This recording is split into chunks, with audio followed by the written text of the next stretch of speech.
The backrooms are always a scary thing in our childhood memories. We've all seen the internet news, the photos, the memes. We look at those endless corridors of yellow wallpaper and the damp carpets and think, wow, what a creepy concept. It's a fun piece of modern joke. But what if I told you, once, I accidentally stepped in there and it almost never got out? Pause. I know how it sounds. It sounds like a lie or a hallucination.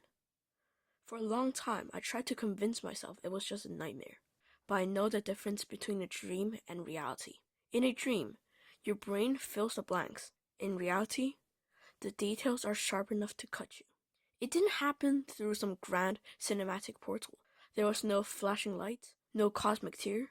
It just happened in the most mundane place imaginable, the employee-only hallway behind a fading department store. I was just looking for a restroom. I took a left, where I should have taken a right. I pushed open the heavy fire door and walked through. But then, the heavy click on the latch behind me sounded wrong. It was too distant, too absolute. I turned around immediately to grab the door handle, but there was no door. It was just a solid, unbroken wall of sickly, monochromatic yellow wallpaper. That is the exact moment of the universe shift. Your brain doesn't instantly scream, danger. Instead, it's just short circuits. You stare at the wall, waiting for your eyes to adjust, waiting for the trick of the light to fade. But it doesn't. The first thing that hits you isn't actually the visual. It's the smell. It's the unmistakable, suffocating odor of the ancient damp carpet, like a basement that had been sealed shut since 1998, mixed with cheap industrial cleaner. And then there's the hum. It's the relentless flat drones of old lights. It's not just loud. It vibrates at a frequency that you can feel right in your teeth. It fills every corner of the room, leaving absolutely no space for silence. I started walking. Every hallway looked identical to the last.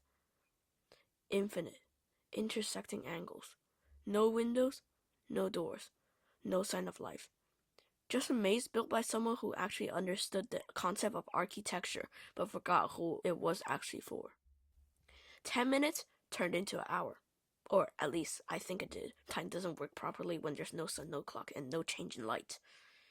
Everything is cast in that same pale, nauseating yellow glow. That is when the real panic sets in.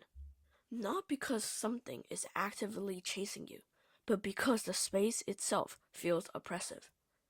You start to realize that you aren't just lost in a building.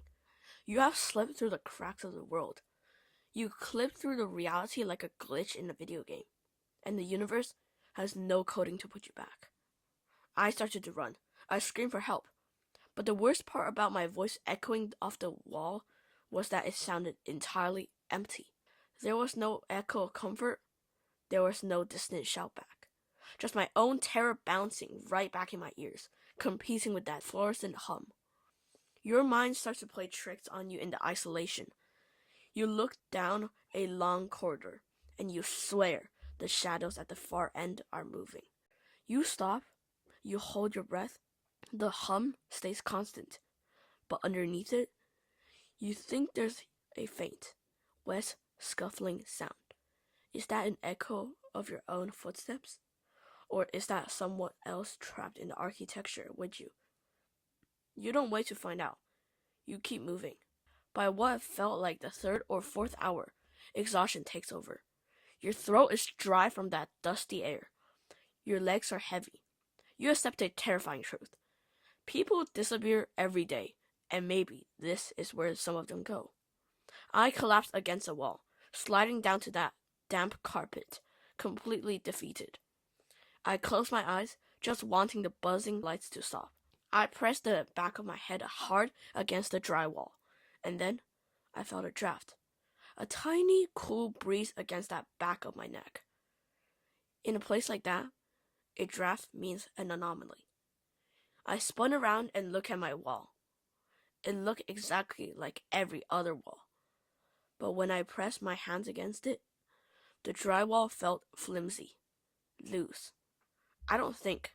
I just threw my shoulder into it. I hit it once, nothing. I hit it second time, throwing all my weight into the panel, and with a loud, splintering crack, the wall gave way. I fell forward, tumbling onto hard, cold concrete. I gasped for air, blinking rapidly. The air was cool, the smelling of car exhaust and rain. I looked up. I was in the alleyway behind the department store, gasping on the pavement. The sun was setting. I scrambled to my feet and looked back at the wall I had just burst through. It was just a solid brick. No hole, no broken drywall, just solid, weathered brick. I never went back to that store. I don't think I ever will. We joke about the Backrooms. We write stories about them. We make video games about them, treating them like a comforting kind of internet horror. But every time I walk into that large, empty office space, or a quiet hotel corridor, or a back hallway of a mall, I stop. I listen. And if I hear that floors and lights are buzzing just a little too loudly, I will go like, nope, I'm not doing it anymore. Because the matrix we live isn't as solid as you think, and it only takes one wrong turn to find out just how deep the cracks really are.